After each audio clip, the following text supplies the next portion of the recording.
Hello student, स्वागत है आपके अपने YouTube channel all class study में। आज आप सभी के दुआओं से हमने एक डिजिटल बोर्ड की व्यवस्था की है और आज से हम पूरा कोशिश करेंगे इसी तरह से आपको हम अच्छे और नए उपकरण का बनाया हुआ वीडियो अपलोड करें ताकि आपको समझने में पढ़ने में बहुत ही आसानी हो। और आप सभी को मेरे तरफ से हार्दिक अभिनंदन है। और आज चलिए शुरू करते हैं ऑल क्लास स्टडी के तरफ से नए एक शुरुआत की ओर। आज शुरू करते हैं हम लोग कक्षा 8 के विज्ञान से, जिसका फर्स्ट चैप्टर कोशिका, इंग्लिश में जिसको सेल कहा जाता है। आज उसको हम लोग गहराई पूर्वक पढ़ते हैं। तो जैसा कि आप देख सकते हैं कि हमारा जो चैप्टर का नाम है वो चैप्टर का नाम है कोशिका। आप ध्यान से देखिए, कोशिका चैप्टर पढ़ना है, कोशिका के बारे में है। हमने पिछले वीडियो में आपको कोशिका के बारे में बताया था कि कोशिका किसे कहते हैं, कोशिका के खोज किसने किया, कोशिका के खोज कब हुआ।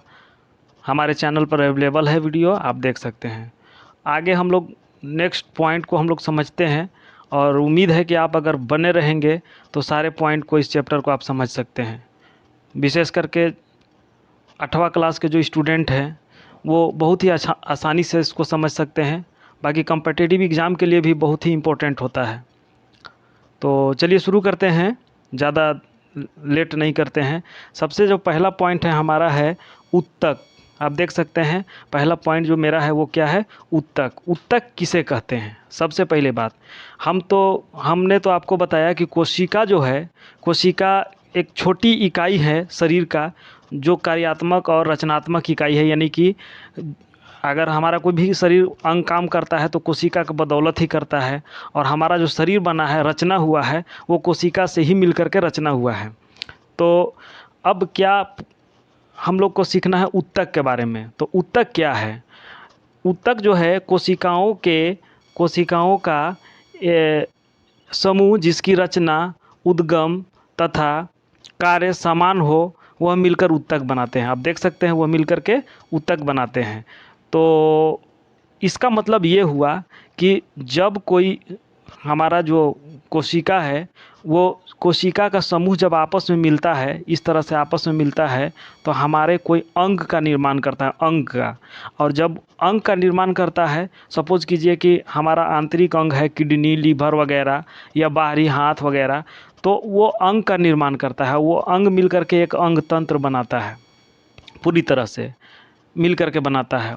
उसको हम लोग उत्तक कहते हैं। यानी कि शॉर्ट भाषा में हम लोग इसको कह सकते हैं कि कोशिकाओं का समूह जब कोशिका को आपस में मिलाएंगे, उससे हमारा उत्तक बनता है। और उत्तक से हमारा अंग बनता है, अंग से अंग तंत्र बनता है। अंग तंत्र मीन्स मशीन होता है, वो आगे आपको समझाया जाएगा। नेक्स्ट पॉइंट आप देख सकते हैं, हमारा नेक्स्ट पॉइंट है कोशिका झिल्ली। कोशिका झिल्ली किसे कहते हैं? कोशिका के सबसे बाहरी घेरा कोशिका झिल्ली कहलाता है। हम अभी आपको एक कोशिका का चित्र भी दिखाने वाले हैं, जिसमें आपको बताएंगे कि ये कोशिका का बाहरी घेरा है जो कोशिका झिल्ली है। कोशिका झिल्ली जंतुओं में पाई जाने वाले सबसे बाहरी परत है, जबकि पौधों की कोशिका में इस कोशिका झिल्ली के बाहर भी एक और मोटी परत होती है जिसे कोशिका भित्ति कहते हैं। देहाती भाषा में अगर आप देहात के रहने वाले हैं, गांव देहात के रहने वाले हैं, तो भित्ति मीन्स एक चीज़ आसानी से शॉर्टकट समझ सकते हैं। भित्ति मीन्स भीत।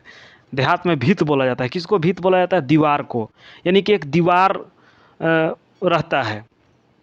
अब क्यों रहता है? वो पौधे में ही सिर्फ पाया जाता है कोशिका भित्ति। जंतुओं को, यानी कि आदमी, जानवर के जो कोशिका होता है उसमें नहीं पाया जाता है। इसका कारण हम लोग आगे वीडियो में डिस्कस करेंगे, बने रहे आप वीडियो में। कोशिका झिल्ली, जिसे हम लोग प्लाज्मा झिल्ली भी कहते हैं, यह एक छिद्र युक्त होता है। छिद्र युक्त की मीन्स क्या? आप ध्यान से देख सकते हैं, यह एक छिद्र युक्त होता है। छिद्र युक्त मीन्स होता है कि छोटा छोटा छोटा छोटा छिद्र होता है, जो ना बहुत ही पतला छिद्र, जो दिखेगा नहीं। जब कोशिका ही नहीं दिखता है तो छिद्र कैसे दिखेगा? तो छिद्र युक्त होता है, मतलब छोटा छोटा छेद होता है उसमें। उससे क्या फ़ायदा होता है वो अभी हम आपको बताने वाले हैं। तो आप देख सकते हैं कि यह एक छिद्र युक्त होता है, मतलब छेद वाला होता है। यह अच्छी पदार्थ को, आप ध्यान से देख सकते हैं, यह एक अच्छी पदार्थ को आने या हानिकारक पदार्थ को बाहर निकलने देती है। यानी कि कोशिका के अंदर अगर अच्छी पदार्थ है जो बाहर से आता है तो उसको आने देता है, और हानिकारक पदार्थों को बाहर निकलने देता है वो छिद्र के माध्यम से। कोशिका झिल्ली में एक छेद होता है जो अच्छी पदार्थों को आने देता है और हानिकारक पदार्थों को बाहर निकलने देता है। और अगर खराब पदार्थ अंदर आएगा कोशिका झिल्ली में तो उसको अंदर नहीं आने देगा, और अच्छा पदार्थ अगर हमारे कोशिका से बाहर जाएगा तो उसको जाने नहीं देगा। इसलिए इसको चयनात्मक पारगम्य झिल्ली कहते हैं। चयनात्मक पारगम्य झिल्ली कहा जाता है। क्यों कहा जाता है? चयनात्मक पारगम्य मीन्स क्या हुआ? चयनात्मक मीन्स चुन करके, यानी जो अच्छा है उसको आने देना, जो खराब पदार्थ है उसको नहीं आने देना, चुनना, चूज करता है। यानी कि कोशिका झिल्ली का काम बहुत ही इम्पोर्टेंट है। अगर कोशिका झिल्ली ना रहे, वो चुने नहीं, तो हमारे अंदर बहुत सी बीमारियां आ सकती है कोशिका में और हमारा स्थिति भी खराब हो सकता है। तो आप समझ रहे हैं कि कोशिका झिल्ली का काम क्या है, बहुत इम्पोर्टेंट काम है। कोशिका झिल्ली का और क्या काम है? कोशिका झिल्ली आप देख सकते हैं, कोशिका झिल्ली जो है वो एक कोशिका को दूसरी कोशिका से अलग करता है। यानी कि हमारा शरीर में अरबों खरबों कोशिका है, तो एक दूसरे से बाउंड्री एक बना देता है। इस तरह से एक कोशिका हुआ और ये एक कोशिका हुआ, तो ये जो हमारा हुआ किनारे किनारे वो झिल्ली हुआ कोशिका, और ये भी झिल्ली। तो ये आप देख सकते हैं कि एक दूसरे को अलग करता है। तो ये कोशिका झिल्ली का काम है कि एक कोशिका को दूसरी कोशिका से अलग करना। और आप देख सकते हैं एक इम्पोर्टेंट चीज़ कि आप यहाँ पे आप समझ सकते हैं कि यह जो कोशिका है, कोशिका का एक निश्चित आकार देता है। क्यों? क्योंकि वो बाउंड्री हो गया, बॉर्डर हो गया, एक आकार फिक्स कर दिया, निश्चित आकार देता है, निश्चित आकार प्रदान करता है तथा अंगों को सुरक्षा प्रदान करती है। क्यों अंगों को सुरक्षा प्रदान? क्योंकि खराब पदार्थ जो है, जो हानिकारक पदार्थ है, वो कोशिका के अंदर आने नहीं देता है, तो कोशिका को तो सुरक्षा रखेगा, प्लस में वो सारे चीज़ों से सुरक्षा करता है। जैसे अगर ज़्यादा धूप, गर्मी, ज़्यादा ठंड पड़ती है, उससे भी हमको ये बचाता है। तो इस तरह से हम लोग देख सकते हैं कि कोशिका जो है वो हमारा कोशिका जो झिल्ली रहती है वो हमारा बहुत ही इम्पोर्टेंट काम करता है। आगे देखते हैं इसमें हम लोग कि एक होता है आपका कोशिका द्रव्य। क्या होता है? आप देख सकते हैं अगला जो पॉइंट है वो हमारा है कोशिका द्रव्य। कोशिका द्रव्य क्या होता है? ये भी एक कोशिका का पार्ट है। कोशिका के अंदर एक समझिए कि संघटक अंग है। जिस तरह से हमारे अंदर में इंटरनल पार्ट में किडनी है, लीवर है, सबका काम अलग अलग है, उसी तरह से कोशिका में जो है ये सब संघटक है कोशिका का, जो अंदर है, कोशिका के अंदर है। तो यह क्या है? यह एक जेली जैसा पदार्थ है जो कोशिका, आप देख सकते हैं, जो कोशिका झिल्ली एवं केंद्रक के बीच में पाया जाता है। अभी हम आपको दिखाने वाले हैं बहुत जल्द कि कोशिका झिल्ली और केंद्रक के बीच यह पाया जाता है। यह दानेदार अर्ध तरल पारदर्शक होता है। पारदर्शक मीन्स आर पार दिखने वाला, जो विभिन्न अंगों को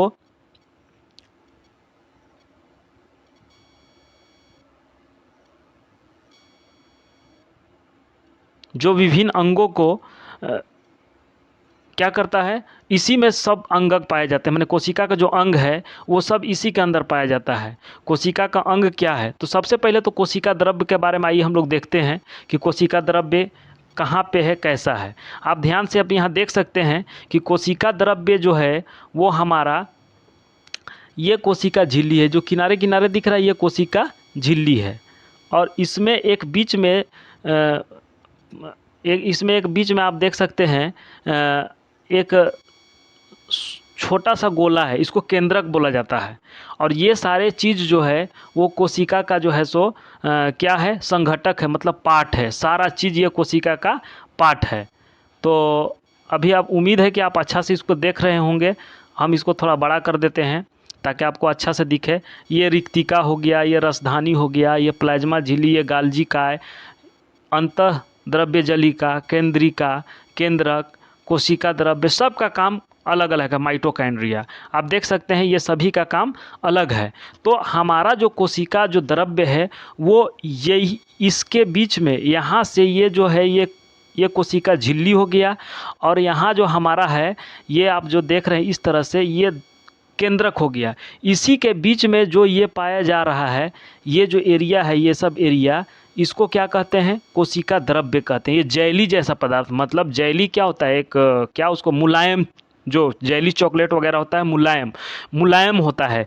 इसी में हमारा जो सारा ये अंग है कोशिका का, सारा अंग इसी में पाया जाता है। आप देख सकते हैं क्या अंग है, तो जैसे गाल्जी काय है, तो गाल्जी काय जो है वो हमारा ये इस तरह का होता है, इस तरह का। प्लाज्मा झिल्ली तो वो तो बाहर है। रसधानी देखिए इस तरह से होता है। रिक्तिका, रिक्तिका किसको कहते हैं, देखिए ये रिक्तिका, ये यहाँ पर एक दिखाया गया, बहुत सारा होता है रिक्तिका इस तरह से। खाली, रिक्तिका मीन्स रिक्त, रिक्त स्थान, जैसे हम लोग बोलते हैं ना रिक्त स्थान को भरिए, यानी खाली खाली जगह को ये प्रदर्शित करता है। केंद्रिका, केंद्रिका बीच में होता है, केंद्रक के बीच में केंद्रिका होता है। ये बड़ा सा केंद्रक है और इसी के बीच में केंद्रिका है। इसको आगे वीडियो में हम लोग पढ़ने वाले हैं, वीडियो को स्किप करके ना देखें, वीडियो पर बने रहें। कोशिका द्रव्य, कोशिका द्रव्य देखिए इस तरह का होता है। माइटोकॉन्ड्रिया देखिए इस तरह का, यहाँ पे 2 माइटोकॉन्ड्रिया आपको दिखाया जा रहा है। तो इस तरह से हम लोग कह सकते हैं कि सभी का काम अलग अलग है। कोशिका द्रव्य का काम अलग है और इसी में सारा अंगक पाया जाता है। कोशिका का सारा अंग पाया जाता है इसी में पाया जाता है। इसलिए ये भी हमारा क्या है, बहुत ही इम्पोर्टेंट है। तो हम लोग देखते हैं कि कोशिका में कौन कौन से अंग पाए जाते हैं। तो कोशिका में जो है वो हमारा कोशिका के अंदर जो कोशिका द्रव्य होता है, उसमें अभी हमने दिखाया आपको कि उसमें एक माइटोकॉन्ड्रिया पाया जाता है, गाल्जी काय पाया जाता है, राइबोसोम पाया जाता है, हरित लवक पाया जाता है और रसधानी वगैरह आदि। आदि मीन्स क्या, इससे ज़्यादा बहुत सारा कुछ का टॉपिक हमने अभी आपको दिखाया। अब हमारा चलते हैं, जो नेक्स्ट पॉइंट है वो हमारा है केंद्रक। क्या है, आप देख सकते हैं केंद्रक है। केंद्रक के बारे में अभी हम लोगों को पढ़ना है कि केंद्रक क्या चीज़ होता है। अभी इस चैप्टर को हम लोग बहुत जल्दी पूरी तरह से ही ख़त्म कर देंगे ताकि हम लोगों को अच्छा से समझ में आ जाए। तो अभी हम लोग जो नेक्स्ट पार्ट है, जो नेक्स्ट पॉइंट है वो है हमारा केंद्रक। तो केंद्रक के बारे में अभी हम लोग देखने वाले हैं, केंद्रक क्या होता है। तो केंद्रक जो है वो हमारा कोशिका के बीच में होता है। जैसा कि अभी हमने आपको दिखाया कि केंद्रक कहाँ पे पाया जाता है। केंद्रक देखिए यहाँ पे अभी हम दिखाएं कि केंद्रक यहाँ पे पाया जाता है। अभी हमने आपको दिखाया कि केंद्रक कहाँ पाया जाता है। तो केंद्रक जो है ये केंद्रक हुआ, ये केंद्रक हुआ। आप ध्यान से देख सकते हैं ये क्या हुआ, केंद्रक हुआ। केंद्रक हमारा जो है वो पाया जाता है यहाँ पे। केंद्रक का काम क्या है पहले आपको समझिए। चलिए इसको हम लोग ध्यान से पढ़ के देखते हैं। बोलता है यह कोशिका का सजीव संघटक है। मतलब कोशिका का मतलब एक जिंदा, सजीव मीन्स क्या, जिंदा संघटक है, जिंदा अंग है जो प्रायः कोशिका के बीच में स्थित होता है। आप देख सकते हैं स्थित होता है। पौधों में यह थोड़ा हट कर होता है, मतलब एक तरफ होता है। पौधों में भी कोशिका केंद्रक पाया जाता है। केंद्रक मीन्स मेन, जो बीच में, केंद्रक मीन्स क्या होता है, बीच में। तो आप देख सकते हैं कि आगे लिखा हुआ है कि साधारणतः केंद्रक गोलाकार होता है तथा एक कोशिकीय में प्राय एक ही केंद्रक होता है। एक कोशिका में एक ही, ज़्यादातर मतलब ऐसा पाया जाता है कि एक कोशिका में एक ही केंद्रक पाया जाता है, लेकिन कुछ रेयर केस में 2 भी केंद्रक पाया जाता है। सभी पूर्ण विकसित कोशिकाओं में विकसित केंद्रक पाया जाता है। जब पूरी तरह से कोशिका विकसित हो गया, मतलब अपना आकार रंग रूप ले लिया, तो उसमें जो कोशिका होता है वो पूरी तरह से विकसित होता है, जो दोहरी केंद्रक झिल्ली से घिरा होता है। उसमें दोहरी केंद्रक झिल्ली मीन्स क्या है, एक अभी हमने आपको बताया कि कोशिका जो है वो हमारा जो है कोशिका वो क्या है, इस तरह का होता है, इस तरह का। तो कोशिका के अंदर एक हमारा केंद्रक होता है जो दोहरी केंद्रक झिल्ली से घिरा होता है। किस चीज़ से घिरा होता है, दोहरी केंद्रक झिल्ली से। इस तरह से एक ऐसे होता है, सॉरी हम अभी आपको दूसरा कलर में दिखाते हैं। एक ऐसे होता है और एक और इस तरह से दोहरी केंद्रक झिल्ली, मतलब किनारे उसमें दोहरी रहता है, मतलब डबल रहता है। जो केंद्रक झिल्ली के अंदर केंद्रक द्रव्य पाया जाता है। केंद्रक झिल्ली के अंदर केंद्रक द्रव्य पाया जाता है। केंद्रक रंध्रों के द्वारा, रंध्र क्या होता है पहले आपको इसके बारे में आपको हम डिटेल में समझाते हैं। रंध्र का मतलब होता है छोटा छोटा छेदा, छोटा छोटा छेद, इस तरह से ऐसे। तो ये क्या होता है कि केंद्रक रंध्रों के द्वारा केंद्रक द्रव्य, यानी कि केंद्रक द्रव्य अभी हम आपको बताए, और कोशिका द्रव्य, ये दोनों एक ही जगह पे होता है, के बीच विभिन्न पदार्थों का आदान प्रदान होता है। अगर छेदा रहेगा तभी ना कोई पदार्थ आएगा जाएगा, अगर छेदा ही नहीं रहेगा, रंध्र में छिद्र मतलब छेदा ही नहीं रहेगा, छिद्र ही नहीं रहेगा तो कैसे आएगा जाएगा। तो छेदा के चलते आता जाता है, तो आदान प्रदान करता है। कोशिका द्रव्य तथा केंद्रक द्रव्य को सम्मिलित रूप से जीव द्रव्य कहते हैं। जीव द्रव्य कहते हैं। आगे देखते हैं हम लोग। अभी हमने आपको एक फिगर नहीं दिखाया, इसके लिए हम माफ़ी चाहते हैं। चलिए अभी हम लोग इसका फिगर देखते हैं। ये हमारा जो है वो केंद्रक है, ये जो हमारा वो टोटल क्या है, केंद्रक है। आप देख सकते हैं ये केंद्रक है। अभी हमने बताया आपको कि केंद्रक के अंदर एक और होता है, अभी इसका आगे पढ़ेंगे हम लोग। इसके विषय में केंद्रिका, गुणसूत्र के विषय में पढ़ेंगे। केंद्रक रंध्र, जो छोटा छोटा छिद्र, देखिए ये छोटा छोटा छिद्र दिखाई दे रहा होगा आपको, छोटा छोटा, ये सारे जितना भी इस जगह पे छोटा छोटा गोला गोला दिखाई दे रहा है, यही केंद्रक रंध्र है। इसी के माध्यम से क्या होता है, आदान प्रदान होता है। तो चलिए अभी हम लोग नेक्स्ट पॉइंट को ध्यान से देखते हैं। नेक्स्ट पॉइंट क्या है हमारा नेक्स्ट पॉइंट है केंद्रिका, जो अभी हमने आपको दिखाया। नेक्स्ट पॉइंट हमारा है केंद्रिका, जो हमने अभी आपको दिखाया। केंद्रिका क्या होता है? केंद्रिका जो है वो हमारा जो है उच्च आवर्धक क्षमता वाले सूक्ष्म। उच्च आवर्धक क्या होता है? जो एकदम पूरा उसमें क्या बोलता है, उसको हम लोग बोलते हैं लेंस। एकदम बहुत ही आवर्धक क्षमता, मतलब ज़्यादा करीब देखने के लिए, ज़्यादा छोटा छोटा वस्तु को बड़ा करने के लिए उसको उच्च आवर्धक वाले लेंस कहते हैं। तो सूक्ष्मदर्शी यंत्र में, यानी कि छोटा चीज़ को देखने वाला जो मशीन होता है उसको सूक्ष्मदर्शी यंत्र कहा जाता है। उसमें लेंस लगा हुआ रहता है। तो लेंस के द्वारा देखने पर हमें केंद्रक के अंदर एक छोटी सघन संरचना दिखाई देती है, जिसे केंद्रिका कहते हैं। आप यहाँ पे आप देख सकते हैं, अभी हमने इसी का जिक्र किया था। यहाँ पे आप देख सकते हैं कि ये एक केंद्रक है। ये क्या है? एक केंद्रक है। अभी हम आपको इसको क्लियर करके दिखाते हैं। आप यहाँ पे देख सकते हैं ये टोटल क्या है, ये हमारा केंद्रक है। ये टोटल क्या है? केंद्रक। टोटल जो है ये हमारा केंद्रक हुआ। और इसके अंदर एक छोटी सघन मिस बहुत सटा हुआ, और मतलब दूर से ही नज़र आ जाएगा कि कुछ है। जैसे यहाँ पे दिख रहा है आपको, दूर से ही नज़र आ रहा है कि यहाँ पे कुछ है। ठीक है, यही केंद्रिका है। सघन संरचना माने घना। बाल किस तरह से सिर में किसी का बाल घना होता है, किसी का बाल पतला होता है दूरी दूरी पे, तो जो बाल घना होता है उसी को सघन बोलते हैं। सघन मतलब घना। जैसे जंगल क्या होता है, बहुत हेवी जंगल होता है, उसको घना जंगल, डेंस, इंग्लिश में उसको डेंस बोलते हैं, यानी कि सघन, उसी को सघन बोला जाता है। तो यहाँ पे आपको दिख रहा होगा कि सटा हुआ एक दूसरे से घना कुछ दिखाई दे रहा है, इसको क्या बोलते हैं? केंद्रिका बोलते हैं। केंद्रिका बोलते हैं। तो आगे हम लोग चलिए इसका पॉइंट को जिक्र करते हैं। तो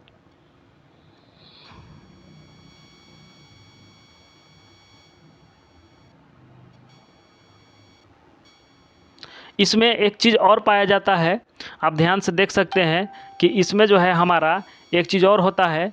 क्या होता है वो? गुणसूत्र। गुणसूत्र किसको कहते हैं? आप देख सकते हैं गुणसूत्र किसे कहा जाता है। तो यहाँ पे देखा है कि केंद्रक में धागे के समान संरचनाएं भी होती हैं, जो आनुवांशिक गुणों के जनक से पीढ़ी दर पीढ़ी स्थानांतरित करते हैं। इन्हें गुणसूत्र कहते हैं। सबसे पहले तो हम लोग इसका फिगर से देखते हैं कि ये है क्या। तो आप यहाँ पे देख सकते हैं कि ये जो यहाँ पे आपको दिखाई दे रहा है, ये क्या है? धागा के जैसा बहुत सारा है। ये सब देख रहा है, सांप जैसा, धागा की जैसा। तो ये सब जितना चीज़ है ये सारा गुणसूत्र है। गुणसूत्र का अपना एक काम है, और जो बहुत ही इम्पोर्टेंट काम है, बहुत ही इम्पोर्टेंट काम है गुणसूत्र का। वो क्या है आप देखिए ध्यान से। बोलता है कि केंद्रक जो है, केंद्रक में धागे के समान, अभी हमने आपको दिखाया कि धागा के समान इस तरह से ऐसे ऐसे करके दिखाई दिया। केंद्रक में धागे के समान संरचनाएं भी होती हैं, जो आनुवांशिक गुणों को जनक से पीढ़ी दर पीढ़ी स्थानांतरित करते हैं। ये क्या?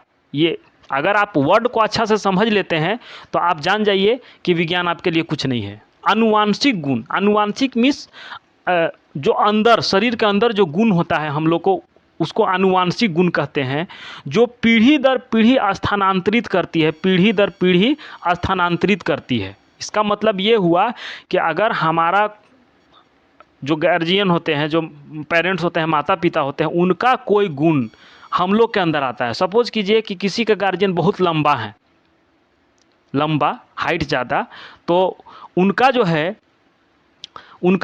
है वो जो बच्चे जन्म लेते हैं वो भी, उनका भी हाइट लंबा होता है।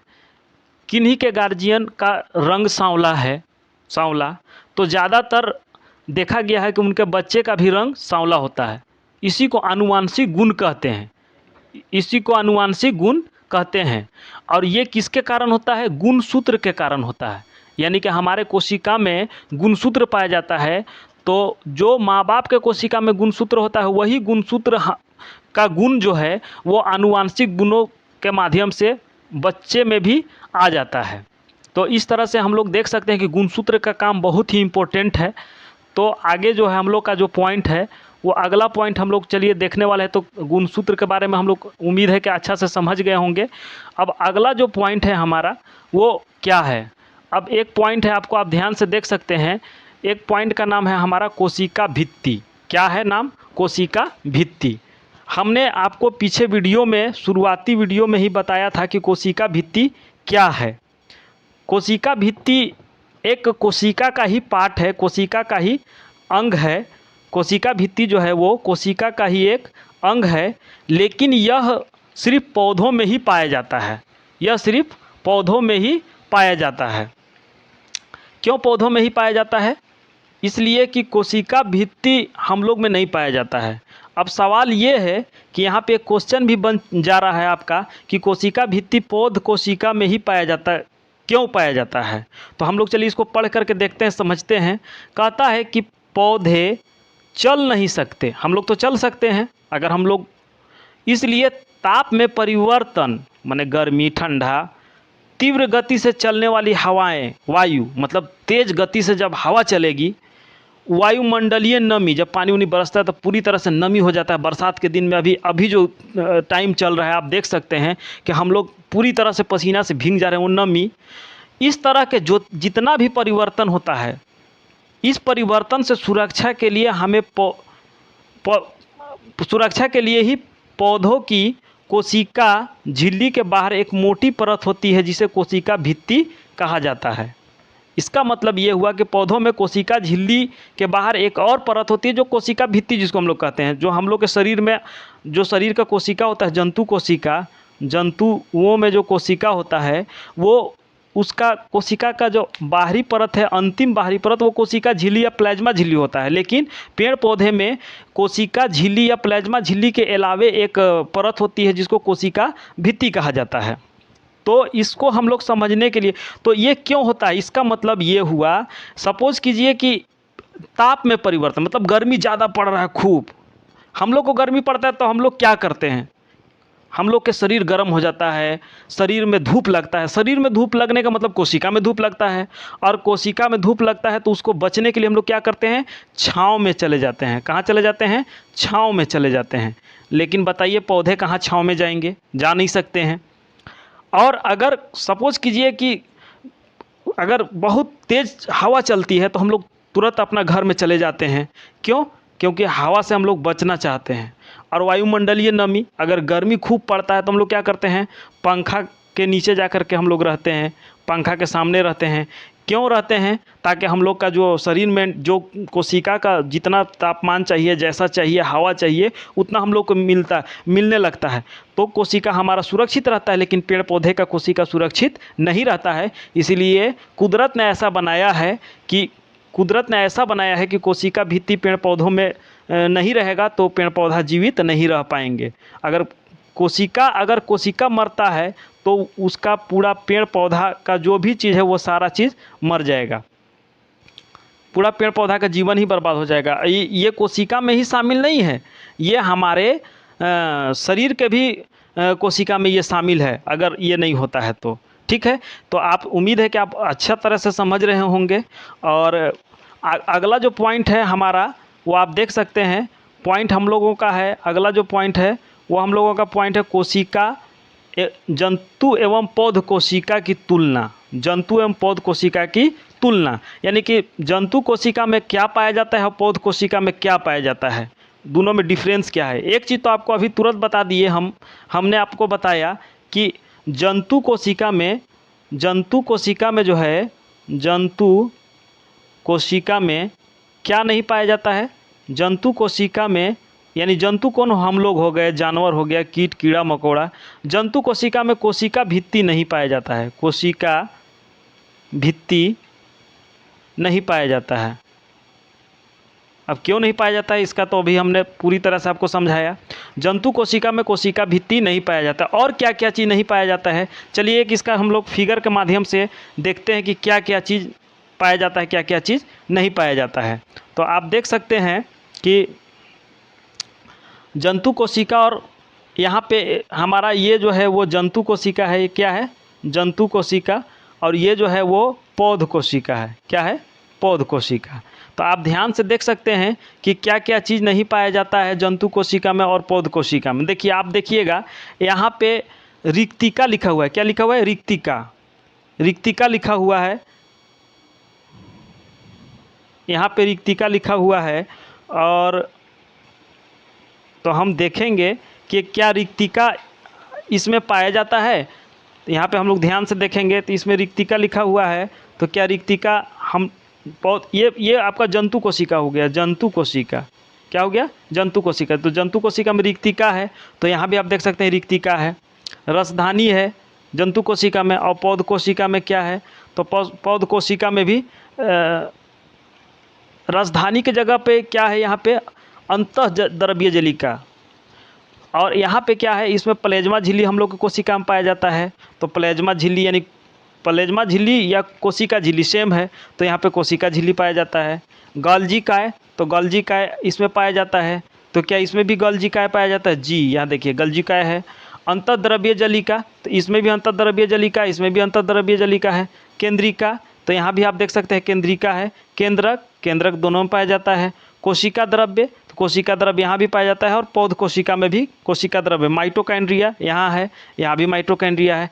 आप देख सकते हैं कि लगभग जंतु कोशिका में जो भी चीज़ है, जो भी अंग है, वो सारे अंग पौध कोशिका में। लेकिन पौध कोशिका में दो चीज़ है जो जंतु कोशिका में नहीं है। एक कोशिका भित्ति नहीं है। कोशिका भित्ति क्यों नहीं पाया जाता है, कुदरत ऐसा क्यों बनाया कि पौधों में ही पाया जाएगा, जंतु कोशिका में नहीं पाया जाता है। क्योंकि हम लोग अपना इन्वायरमेंट के हिसाब से एडजस्टमेंट करके, धूप है तो हम लोग छाँव में हो जाते हैं, गर्मी लगता है तो हम लोग पंखे के नीचे आ जाते हैं, कूलर के नीचे, ठंडा लगता है तो हम लोग कपड़ा पहन लेते हैं। लेकिन ये पौधों में नहीं पाया जाता है। ये सारा चीज़ पौधा नहीं कर सकते हैं, इसलिए पौधा में कुदरती ऐसा बनाया हुआ है कि ताकि ये एडजस्टमेंट कर सके और उसका कोशिका बचा रहे। और एक चीज़ और नहीं पाया जाता है, वो क्या नहीं पाया जाता है, हरित लवक। हरित लवक को इंग्लिश में क्लोरोफिल कहते हैं। क्लोरोफिल नहीं पाया जाता है। क्यों, क्योंकि क्लोरोफिल कहाँ पर पाया जाता है, पौधों के पत्ती में हरित लवक पाया जाता है। क्यों पाया जाता है, क्योंकि उसी के कारण पौधे की पत्ती हरी होती है। और एक बात आपको हम बता रहे हैं कि अगर हम लोग में कहीं हरित लवक पाया जाता है तो हम लोग भी हरा होते, या हमारा बाल हरा हो जाता है, या कुछ भी हरा हो जाता। तो इस तरह से ये पूरी चैप्टर को हमने लगभग आधे घंटे में हम लोग ने ख़त्म कर दिया। और उम्मीद है कि आप लोग समझे होंगे। अगर ये वीडियो आपको अच्छा लगा होगा, अगर आपको समझ में आया होगा, तो इस वीडियो को लाइक करें, शेयर करें, और हाँ कमेंट करें, और बेल आइकन को दबा दें ताकि इससे भी आगे जो वीडियो हम आपको अपलोड करें तो उसका नोटिफिकेशन आपके पास जाए, और आप इसको पढ़ करके अपना भविष्य को उज्जवल करें। धन्यवाद।